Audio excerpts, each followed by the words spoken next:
नमस्कार आदाब दोस्तों। चलिए आज 27 अप्रैल शाम देश की बड़ी खबरें हम आपके सामने लेकर के आ गए हैं। सबसे पहली और बड़ी खबर, पश्चिम बंगाल में चल रहे विधानसभा चुनाव के बीच बीजेपी को एक बड़ा झटका लगा है। बीजेपी के एक दिग्गज नेता कोरोना संक्रमित हो गए हैं। कौन से वो नेता है हम आपको आगे बताएंगे। वहीं अगली बड़ी खबर में हम आपको बताएंगे दिल्ली के अस्पतालों में मरीजों के लिए अब किसानों ने मदद का ऐलान कर दिया है। दिल्ली के बॉर्डर पर बैठे कृषि कानूनों के खिलाफ चल रहे विरोध प्रदर्शन में शामिल किसानों ने एक बड़ा ऐलान किया है। क्या ऐलान किया हम आपको आगे बताएंगे। वहीं अगली बड़ी खबर में हम आपको बताएंगे वक्फ बोर्ड यानी शिया वक्फ बोर्ड के पूर्व चेयरमैन वसीम रिजवी के खिलाफ अब शिया समुदाय ने एक बड़ा ऐलान कर दिया है। इससे पहले उनका बहिष्कार करने का ऐलान किया गया था, लेकिन अब वसीम रिजवी के साथ साथ उनके सिपा सालार भी लपेटे में आ गए हैं। किस तरह से वसीम रिजवी के खिलाफ शिया समुदाय ने ऐलान किया हम आपको आगे इसकी विस्तार से जानकारी देते हैं। वहीं अगली बड़ी खबर आ रही है दोस्तों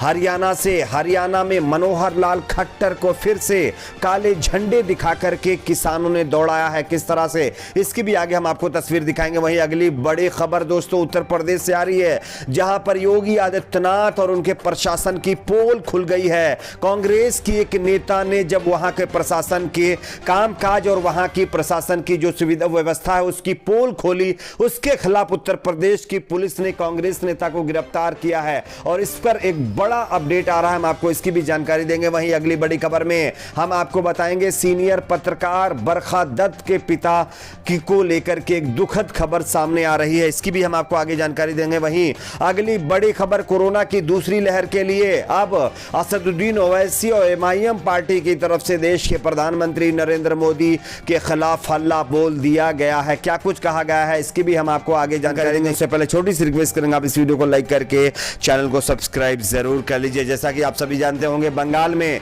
चल रहे विधानसभा चुनाव के बीच जहां एक तरफ हाईकोर्ट से चुनाव आयोग को फटकार लगी है, वहीं दूसरी तरफ अब जो है नेता चुनावी जनसभा करने पर अड़े हुए थे। लेकिन इस बीच बीजेपी के लिए एक बड़ा झटके की खबर है। आप इस खबर को देख सकते हैं। बॉलीवुड के सुपरस्टार और बीजेपी में जल्दी ही शामिल बीजेपी के cobra man Mithun Chakraborty corona संक्रमित हो गए हैं। कोरोना संक्रमण के बाद फिलहाल वह आइसोलेशन में है। बता दें कि मिथुन चक्रवर्ती विधानसभा चुनाव के दौरान लगातार बीजेपी उम्मीदवारों के पक्ष में चुनाव प्रचार कर रहे थे। इससे पहले बीजेपी के उम्मीदवार परनो मित्रा, बीजेपी उम्मीदवार परनो मित्रा और माकपा उम्मीदवार शतरूप घोष कोरोना पॉजिटिव पाए गए थे। लेकिन अब बताया जा रहा है कि पश्चिम बंगाल में हो रहे चुनावी जनसभा के बीच मिथुन चक्रवर्ती जो कि बीजेपी के नेता हैं वो कोरोना संक्रमित हो गए हैं। इससे पहले मिथुन चक्रवर्ती के ऊपर आचार संहिता के उल्लंघन का भी आरोप लगा था, लेकिन अब फाइनली मिथुन चक्रवर्ती आइसोलेशन में चले गए हैं कोरोना पॉजिटिव होने की वजह से। बात करते हैं अगली बड़ी खबर की। अगली बड़ी खबर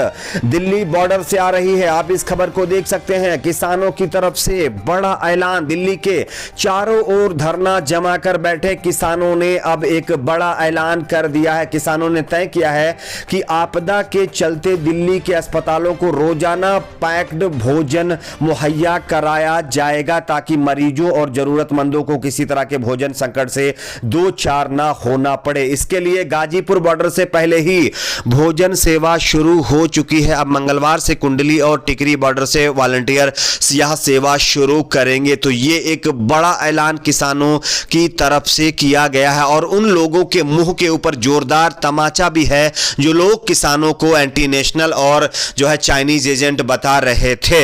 इस बीच संयुक्त किसान मोर्चा ने फिर से केंद्र सरकार को चेताया कि वह महामारी का भय दिखाकर किसानों को जबरन उठाने की कोशिश ना करें। किसान हर हाल में देश के साथ है और देश के लोगों की मदद करने के साथ साथ आगे आकर के लोगों की मदद करेगा। और अब दिल्ली के अस्पतालों में खाना मुहैया करने का ऐलान किसानों ने कर दिया है। बात करते हैं अगली बड़ी खबर की। अगली बड़ी खबर वसीम रिजवी के खिलाफ शिया समुदाय की तरफ से बड़ा ऐलान कर दिया गया है। आप इस खबर को देखिए। देश विदेश के उलमा और छात्र संगठनों ने शिया वक्फ बोर्ड चुनाव में वसीम रिजवी का समर्थन करने वाले 21 मुतवल्लियों का बहिष्कार करने का अनाउंसमेंट किया गया है। मजलिसे उलमाए हिंद के अनुसार कश्मीर के उलमा ने कुरान की आयतों के खिलाफ सुप्रीम कोर्ट में याचिका दायर करने वाले वसीम रिजवी व 21 मुतवल्लियों को इस्लाम का दुश्मन करार दे दिया है। साथ ही आंध्र प्रदेश सिया उलमा बोर्ड, फैजाबाद, बाराबंकी, तजीमुल मुकादिब, अहले बैत काउंसिल ऑफ इंडिया, दिल्ली और सांगली, इलाहाबाद, अमरोहा, जौनपुर, बनारस, मेरठ, सहारनपुर, आजमगढ़ अन्य सहित जो है राज्यों के उलमा और ईरान में भारतीय छात्रों व उलमा के 20 से अधिक संगठनों ने वसीम रिजवी और उनके साथियों को मुर्तद करार देते हुए सामाजिक बहिष्कार करने की घोषणा कर दी है। तो यह वसीम रिजवी के लिए एक बड़ा झटका है। बात करते हैं अगली बड़ी खबर की। अगली बड़ी खबर आ रही है हरियाणा से, जहां पर एक बार फिर से सीएम मनोहर लाल खट्टर के खिलाफ किसानों ने हल्ला बोल दिया है। आप इस खबर को देखिए। मनोहर लाल खट्टर को काले झंडे दिखा करके किसानों ने विरोध किया है और उनको उल्टे पांव दौड़ाया है। यह बताया जा रहा है कि एक हिसार की जनसभा को संबोधित करने के लिए यानी कि हरियाणा के सीएम वहां पहुंचे थे, लेकिन सीएम का जैसे ही हेलीकॉप्टर नीचे उतरा, हेलीकॉप्टर उतरते ही किसानों को भनक लगे और किसानों ने काले झंडे लेकर के सीएम मनोहर लाल खट्टर को दौड़ाया है। तो ये एक और बड़ी खबर हरियाणा से आ रही है। बात करते हैं अगली बड़ी खबर की। अगली बड़ी खबर उत्तर प्रदेश की योगी आदित्यनाथ सरकार, उसके प्रशासन की पोल खोलने वाली कांग्रेस प्रदेश प्रवक्ता नूरी खान को गिरफ्तार कर लिया गया है। आप इस खबर को देखिए। कांग्रेस प्रवक्ता नूरी खान को मंगलवार सुबह नानाखेड़ा पुलिस ने उनके घर से गिरफ्तार कर लिया है। नूरी खान का कहना है कि वह सुबह 11 बजे अस्पतालों में बरती जा रही लापरवाही को लेकर के बड़ा खुलासा करने वाली थी, लेकिन उससे पहले ही योगी आदित्यनाथ जी की पुलिस उनको गिरफ्तार कर ले गई है। पुलिस को इस बात की जानकारी लगी तो धारा 188 के तहत केस दर्ज कर उन्हें घर से गिरफ्तार कर लिया गया है। इस दौरान नूरी ने फेसबुक पर लाइव भी किया, जिसमें उन्होंने कहा कि मैं आम लोगों की आवाज उठाना चाह रही थी। सुबह सेहरी की और मुश्किल से 1 घंटा ही सो पाई। पुलिस मुझ पर धारा 188 के तहत कार्रवाई करते हुए घर लेने आ गई थी। मैं पुलिस की कार्रवाई से बिल्कुल भी नहीं डरूंगी और आम लोगों की आवाज उठाती रहूंगी। तो ये कैसा प्रशासन है योगी आदित्यनाथ जी आपका? क्योंकि जब कोई शख्स आपके प्रशासन की पोल खोलता है, आपकी व्यवस्थाओं की पोल खोलता है, तो आप उनको गिरफ्तार करके उनकी आवाज को किस तरह से कुचलना चाहते हैं, इसका जीता जागता सबूत ये सामने आ गया है। बात करते हैं अगली बड़ी खबर की। अगली बड़ी खबर आ रही है सीनियर पत्रकार बरखा दत्त के पिता को लेकर के दुखद खबर सामने आ रही है। आप इस खबर को देख सकते हैं। पत्रकार बरखा दत्त के पिता अब कोरोना की वजह से हमारे बीच नहीं रहे हैं। उन्होंने लिखा कि मैं हार गई, पापा से किया वादा नहीं निभा पाई। इसको लेकर के बरखा दत्त काफी ज्यादा सैड है और काफी ज्यादा इमोशनल पोस्ट उन्होंने डाला है। हम उम्मीद करते हैं कि बरखा दत्त इस गम से बहुत जल्द उबर करके देश के लोगों के सामने देश की रियलिटी पेश करेंगी और अपनी पत्रकारिता से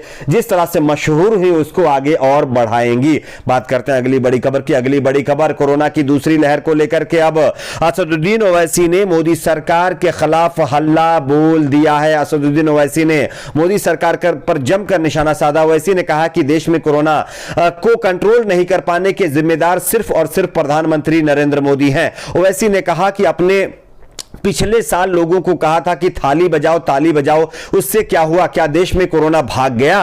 उन्होंने कहा कि प्रधानमंत्री ने अस्पतालों में सुविधा क्यों नहीं बढ़वाई? क्या केंद्र सरकार उस वक्त से सो रही थी? देश की राजधानी दिल्ली में ऑक्सीजन की कमी क्यों हो गई? अगर हम आत्मनिर्भर भारत हैं तो क्या सऊदी अरब, रूस और दूसरे देशों से मदद ले रहे हैं तो क्या यही आत्मनिर्भरता है? अगर इसी तरह से आत्मनिर्भरता है तो मुझे ऐसा नहीं लगता कि मोदी सरकार किसी तरह से भी देश को आत्मनिर्भर बनाना चाहती है और यह मोदी सरकार की बड़ी विफलता है। आपकी अपनी इस पर क्या राय है? नीचे आप अपनी राय को जरूर शेयर करें। लाइक शेयर, चैनल को सब्सक्राइब जरूर करें।